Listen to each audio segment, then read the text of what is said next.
O cão de caça da família Baskerville, Victor Van Baskerville. Ele dedicou toda a sua vida ao seu pai e à sua família. O coitado foi falsamente acusado de conspirar juntamente com demônios. E o seu terrível destino foi a guilhotina. Mas enquanto ele esperava sua morte chegar, ele fez um juramento. Que se ele tivesse outra chance de renascer, ele não iria mais viver como um cachorro caçando lebres. Rapaziada, venho pedir humildemente a vocês que não são inscritos no canal para que se inscrevam para tá fortalecendo. E caso gostem, deixe o seu like. E é claro, comentem o que acharam. Ele fecha os seus olhos e só vê sangue em sua frente, mas para sua surpresa, em um piscar de olhos, ele vê a borda de um berço. Ele acorda se perguntando que lugar é esse que ele está. Ele percebe que seu corpo está tão pesado e naquele lugar estava extremamente barulhento. O coitado estava torcendo para que esse não fosse o inferno, mas para a surpresa do nosso querido bebezinho, ele estava na mansão Baskerville. Enquanto vários bebezinhos choravam dentro de seus berços na mansão, um velho rabugento os observava e os chamava de vermes insignificantes. O velho era o patriarca da família, Hugo Le Baskerville. O arrogante andava pelo dormitório dos bebezinhos e dizia que ali não tinha nenhum que seria útil,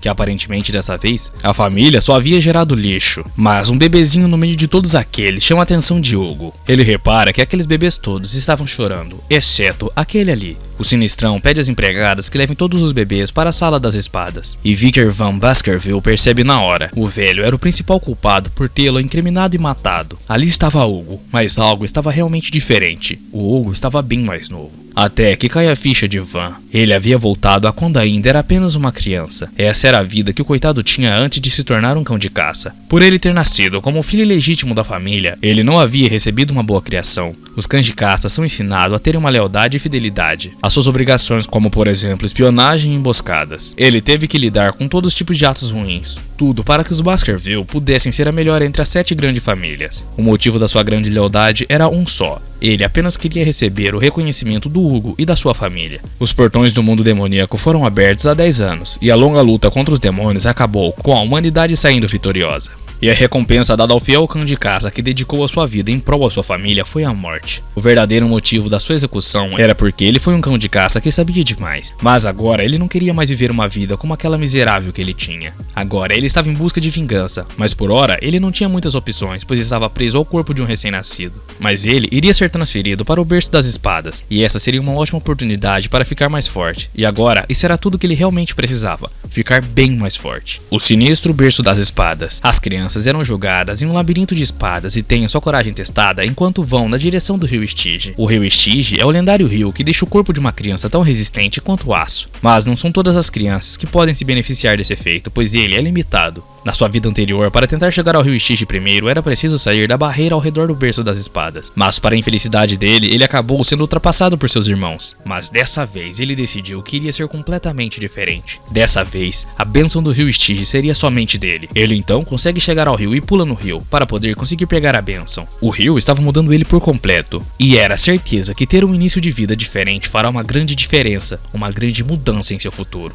E ele precisava dar o seu máximo para aguentar, por mais insuportável e doloroso que fosse. Os rapazes de fora, desesperados, dizendo que precisavam tirar Van de lá, ou ele iria morrer. Mas claro, Hugo vendo tudo aquilo apenas dava risada. Ele pergunta ao seu mordomo, John Barrymore, há quanto tempo Van estava dentro do rio. E o mordomo responde que já se passaram 7 minutos. Mas o patriarca não parecia ter dado muita bola, e disse que por ele poderia morrer enquanto seu subordinado não conseguia acreditar na crueldade dele. Hugo grita para que Van saia logo da água, e Van reconhece a voz de Hugo. Não era como se fosse tão fácil voltar para cima, né? Mas ele tinha de se esforçar para absorver o máximo que podia do rio. Ele estava quase se afogando, mas ele precisava se manter firme e calmo. Ele precisava mesmo se acalmar. E quando ele estava para apagar e deixar esse plano terreno, alguém o puxa pelo pé, tirando ele do rio. Era Hugo, que ainda debochava que o bebê não estava satisfeito em apenas mergulhar no rio, como também quis aproveitar para beber a água dele, e completa dizendo que mesmo tendo se passado tão pouco tempo, até mesmo seus dentes já haviam crescido. Hugo pergunta ao mordomo como é que se chama aquela criança que ele segurava em suas mãos, e o mordomo responde que aquele lá é Victor Van Baskerville. Ele responde que parece que um filho ganancioso havia nascido em sua família, mas Victor, em sua cabeça, pensava que Hugo podia amá-lo à vontade, pois por enquanto tudo que ele precisava era apenas afiar as suas presas, para que então um dia ele pudesse ter força e garra o suficiente para poder se vingar e matar Hugo. E também apagar a família Baskerville da história, e ele jura que fará isso com suas próprias mãos. Victor Van era o filho ilegítimo de Hugo. Aos 9 anos, ele era um gênio para o mundo, mas para sua família não passava de um membro medíocre. Quando ele atingiu 20 anos, ele era o principal em missões de assassinatos, reconhecimento e subjugação, e aos 29 anos ele foi restringido pelos talentos da família e percebeu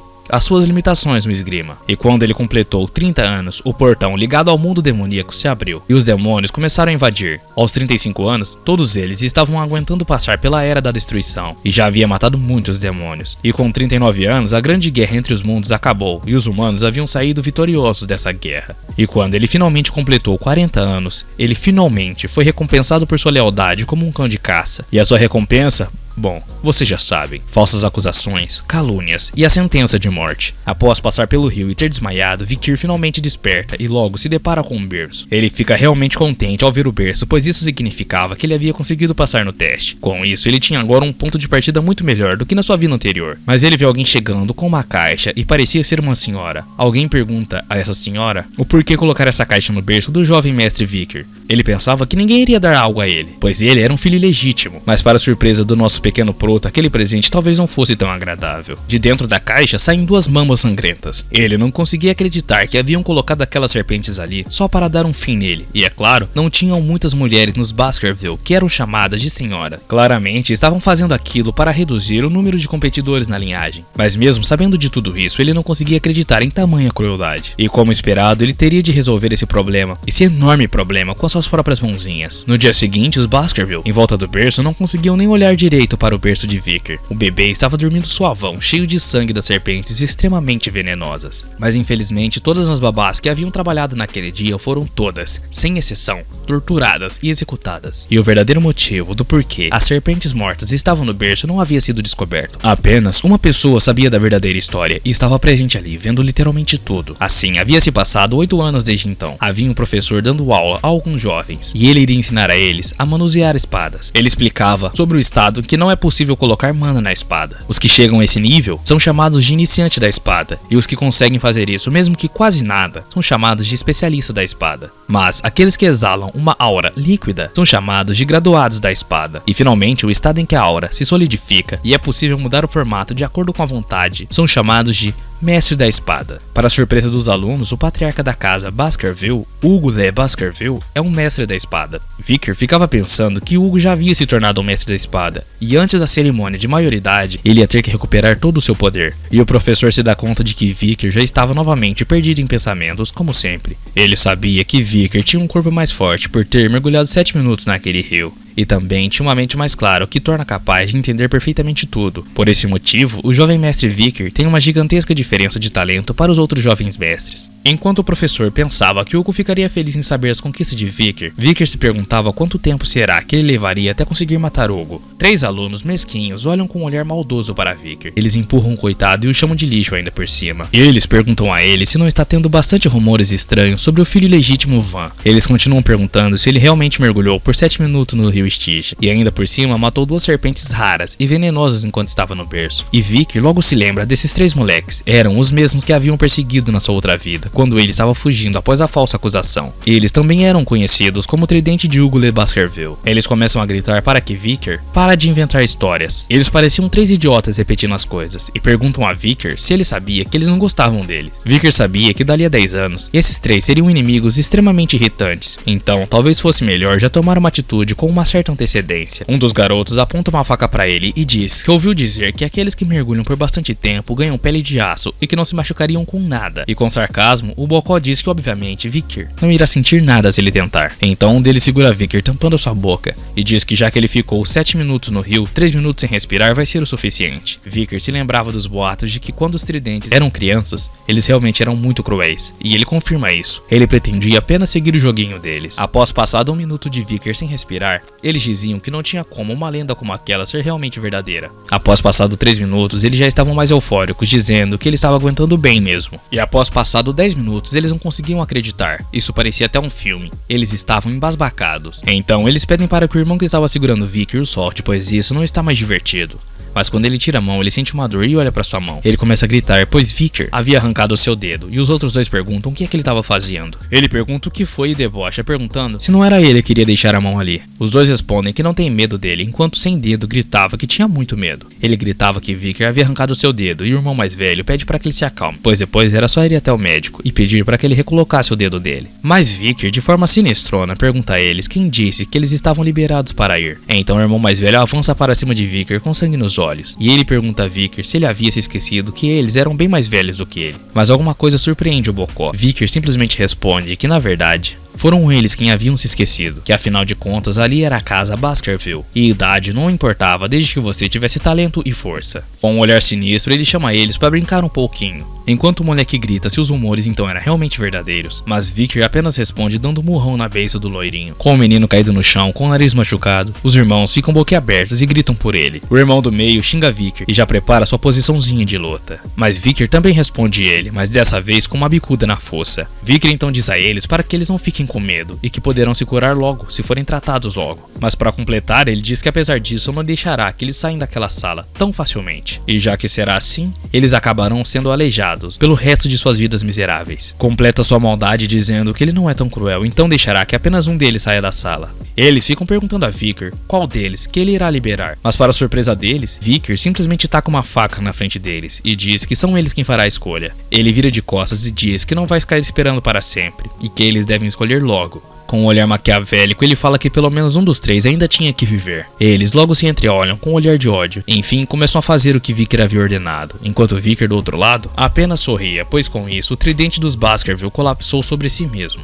Enquanto isso, na sala do patriarca, o mordomo dizia que houve outro conflito com o clã Morg na mina de rubis, e o clã estava afirmando que a mina ficava no território deles. Mas Hugo apenas responde que terá a oportunidade de discutir isso com o clã em breve, pois eles irão até eles, e pergunta se tinha mais algo que ele precisava saber. O mordomo responde que havia mais uma coisa sobre a recente avaliação das crianças, e que Vicker Van Baskerville havia ficado em primeiro lugar na prova escrita, surpreendendo Hugo. Ele então pergunta ao mordomo quando que começará as aulas práticas, e ele responde que é após 5 dias. E que os guardiões do castelo das crianças partiriam em uma viagem para poder prepará-las. E então o castelo devia estar totalmente vazio agora. Mas o mordomo fala que tinha uma coisa que ele precisava dizer sobre o castelo. Ele diz que houve uma grande briga entre os jovens mestres, e isso foi recente, e ele responde perguntando quantos que morreram. O mordomo responde que nenhum deles, mas que todos os dentes do irmão mais velho dos trigêmeos foram danificados, e a mandíbula do gêmeo do meio foi amassada, e o mais novo havia perdido um dedo. Ele também diz que eles já foram tratados e já se recuperaram, mas que sofreram também muitos danos mentais. O patriarca pergunta se eles não eram bem próximos, e que duvidava que tinha sido uma briga interna, mas o mordomo diz que na verdade eles brigaram com um dos outros irmãos. Ele responde que eles haviam brigado com o jovem mestre que havia ficado em primeiro lugar, que ele havia falado, o jovem mestre Vicker. Vicker Van Baskerville é chamado até a sala do patriarca. O patriarca diz a ele que ele havia crescido bastante desde a última vez que tinha o visto. O patriarca fala também que ficou sabendo que ele tinha ferido os trigêmeos, e Vicker diz que apesar disso, ele também ficou sabendo que os três tiveram o tratamento que mereciam. O patriarca diz que não se referia a danos físicos, mas sim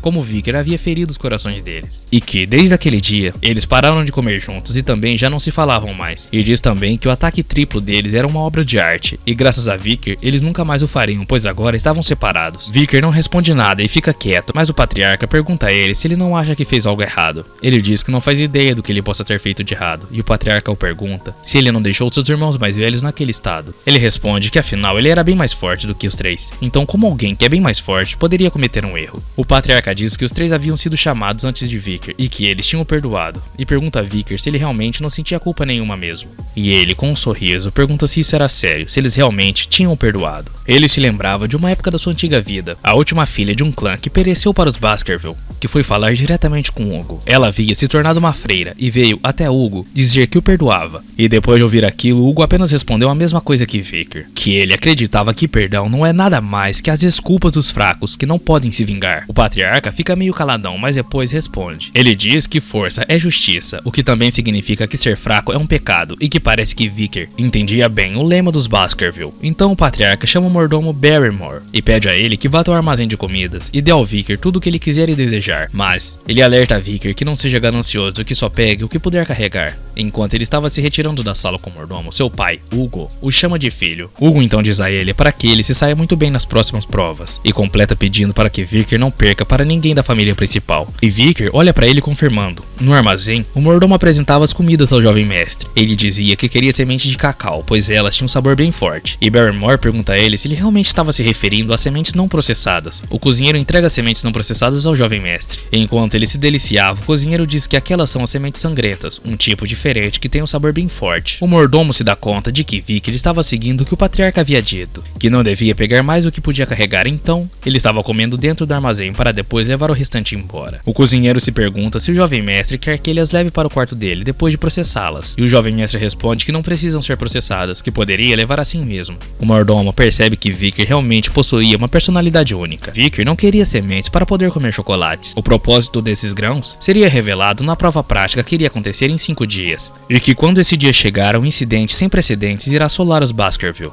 O clã Baskerville era chamado de clã dos Berserker pelo mundo. As crianças nascidas lá tinham que passar por um difícil programa de educação. Elas tinham que escalar montanhas como treino de resistência logo depois de aprenderem a andar, e para piorar, o descanso não era permitido fora dos horários designados. Na hora de dormir, eles tinham que dormir junto com o cadáver de uma criatura do submundo, para que assim fossem capazes de se adaptar ao terrível ambiente. Assim que esse período acabasse e eles completassem 8 anos, os jovens cães de caça enfrentam avaliações extremamente horríveis e difíceis. E por isso que o clã Baskerville começou a ser chamado de clã dos Berserkers. Eles precisavam passar por uma avaliação prática, o teste de sobrevivência. Os jovens cães de caça se reuniram na montanha Le Rouge, uma montanha infestada de criaturas demoníacas que foram capturadas da fronteira do território. O instrutor Pavlov van Baskerville diz a eles que o que eles devem fazer nessa avaliação prática é bem simples. A tarefa era que eles deviam sobreviver ali por 1 mês e também deveriam caçar fortes criaturas demoníacas. Essas 2 coisas eram as únicas coisas que eles precisavam ter em mente. Eles seriam recompensados com 10 pontos se conseguirem salvar a vida de alguém,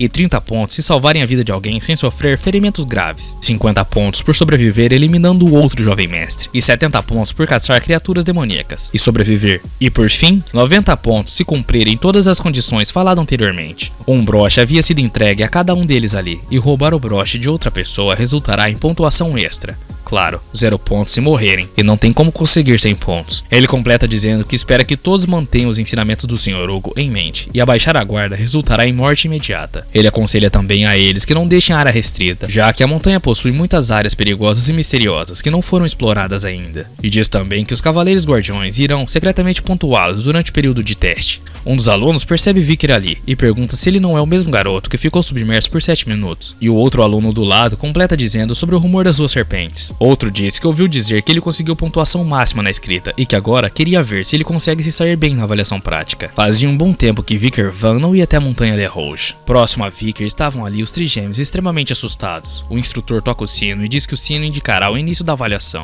E diz também que está torcendo para que eles tenham sucesso na missão. Os alunos planejavam estratégia para conseguir uma posição vantajosa, e 2 alunos ali perseguiam outro aluno. Eles diziam que não havia regra dizendo que precisavam ficar sozinhos, eles só precisavam seguir ele e roubar os pontos dele. Enquanto os trigêmeos tentavam achar uma estratégia, mas até mesmo ali, na seca, eles continuavam brigando entre si. O instrutor se pergunta se isso já começou. A avaliação na verdade não encoraja a matar os irmãos, mas também não é proibido. Pavlov pensava que os Cavaleiros Guardiões estavam observando a situação, e provavelmente iriam garantir que as mortes se mantivessem do menor nível possível. Havia um Cavaleiro Guardião à espreita de Vicker. Em pensamentos, ele sabia que aonde Vicker estava era perto de uma área não explorada, e se perguntava quão longe ele pretendia ir. E ele continuava ali observando e pensando que o jovem mestre Vicker era um gênio e tem mostrado excelentes habilidades desde a sua infância, e estava ansioso para ver o que Vicker iria apresentar dessa vez. Vicker se aproxima de uma árvore e se pergunta se aquele era o lugar ideal. O solo ali parecia ser macio o suficiente. Agora então ele já tinha decidido por onde ia ficar por hora. Finalmente havia chegado a tão sonhada hora dele tirar as suas férias. O instrutor fica abismado ao ouvir Vicker falando isso. Afinal, era uma prova extremamente difícil. Como Vicker poderia considerar isso férias? Vicker apenas preparava seu cafofe enquanto vários alunos lutavam por suas vidas. Os trigêmeos lutavam com uma besta gigantesca, enquanto Vicker estava ali bem de boa relaxando. Enquanto o cavaleiro continuava à espreita de Vicker, ele percebeu que Vicker apenas dormia e caçava por comida. Depois disso, ele só reunia lenha e se perguntava se esse era o plano dele, ficar escondido ali o tempo todo. E o rapaz chega à dúvida se os boatos sobre Vicker eram falsos. O cara mete o pé, já que provavelmente não haveria motivos para vigiar Vicker, já que ele só estava se escondendo. Mas esse era exatamente o plano de Vicker, e o cara finalmente havia o deixado em paz. E no acampamento, essa vivência trazia para Vicker uma grande nostalgia. Nos é apresentado as lembranças dele, onde seu amigo dizia que os grãos de cacau era a melhor coisa para remover o cheiro da carne, especialmente os grãos sangrentos, por terem uma concentração maior de cacau. E era exatamente isso que o mestre Vicker estava fazendo ali. Ele finalmente relaxava em paz, pois seu obstáculo já havia partido, e os preparativos já estavam em função. Agora era finalmente a hora de começar a caçada. Alguns dias passados, dentro da área não explorada, caminhava Vicker. Ele sabia que aquela área era perigosa, mas essas partes eram eram basicamente o seu jardim quando ele era um abatedor. Um cheiro forte grudava em seu olfato, raízes mortas e queimadas. Ele tinha quase certeza que a coisa que ele estava procurando estava por ali. Algo surpreende o jovem mestre. Excremento queimado. Só havia uma criatura que criava esse tipo de excremento. Ele havia ficado cansado daquela besta durante seus dias de batedor, mas vendo um ali em sua frente era realmente bem satisfatório. A besta, na verdade, era um cão do inferno. Cão do inferno, rank de perigo B+.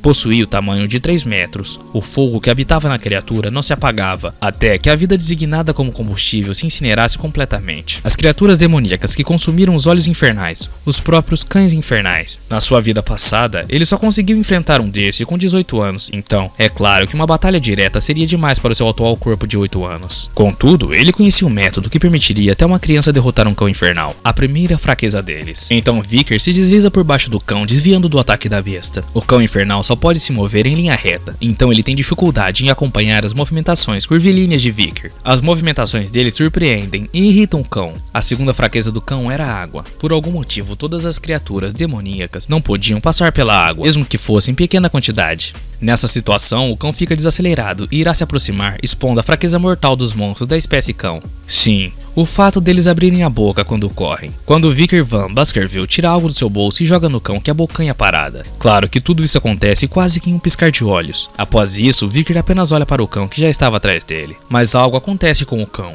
Era o objeto que Vicker havia jogado, que na verdade era chocolate. E isso é veneno para os monstros do tipo cão. Um grão sangrento capaz de gerar 100 litros de chocolates causa esse efeito absurdo neles. Com um olhar maquiavélico, ele empunha sua espada dizendo que parece que um cão infernal não consegue nem ao menos vencer um chocolatinho. O lugar mais afetado devia ter sido o estômago e a cabeça, mas era protegido pelas costelas duras. Então o lugar que ele precisava alvejar era um lugar que foi enfraquecido e que não seja protegido pelas costelas do bicho. E é claro que ele estava se referindo aos rins do bicho. Então Vicker com sua espada mira bem onde devia, e ao matar a criatura demoníaca, seu corpo recebe experiência ou karma, que acaba deixando seu corpo bem mais forte. Vicker percebe que a sua espada tinha até ficado mais leve. Nesse ritmo, ele iria conseguir recuperar sua força total e até mais, antes mesmo de se tornar um adulto. Ele ficava pensando na expressão da face de Hugo quando descobriu que uma criança de 8 anos caçou uma criatura demoníaca com um nível de perigo bem alto, e isso com certeza daria a ele o primeiro lugar, e o safado já tinha até escolhido a recompensa que ele iria pedir, algo que em sua vida passada ele só teria sonhando. Ele iria monopolizar o objeto que ninguém dessa era conhecia o verdadeiro valor. Enquanto Vicker se perguntava se cortava a cabeça da besta para provar isso, outras delas se aproximam, mas para surpresa do prota não era uma só, eram 4 bestas infernais. Parece que elas tinham sido atraídas pelos gritos do outro cão. Debochando, o garoto pergunta se eles iam tentar vingar o amiguinho deles. Ele então corta a cabeça da besta, e diz que isso não era apenas uma coincidência absurda, pois ele não queria caçar apenas uma mesmo. Por mais bizarro que fosse, os cães infernais paralisaram com medo, que deixou o prota se perguntando se os cães realmente haviam ficado com medo, por conta da intenção assassina de uma criança de 8 anos. Normalmente os cães prefeririam morrer do que se submeter a uma presa, a não ser que tivesse algo atrás dele. Os cães estavam com medo de um Cerberus, que estava atrás de Vicker Van.